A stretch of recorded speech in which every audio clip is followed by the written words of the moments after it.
Syederalun, Payasan Tewan yang berlokasi di Desa Cureh, Gelanggang Gampung, Kota Juang Biren, sejak beberapa waktu lalu telah ditetapkan sebagai salah satu objek wisata di Biren.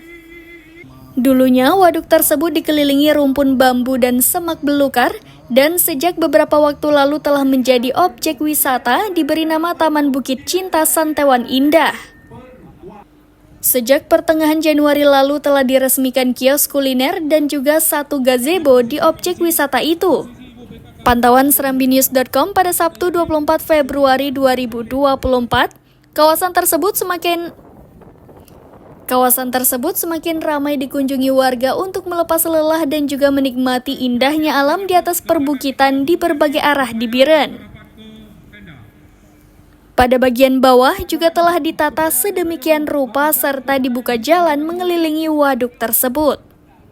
Waduk alami yang dulunya dikelilingi rumpun bambu itu sekarang menjadi salah satu objek wisata di Biren yang lokasinya berjarak 1,5 km dari Biren.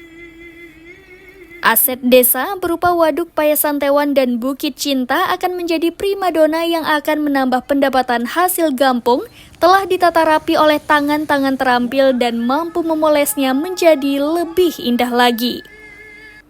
Dari Biren, Yusmandin Idris, serambinews.com.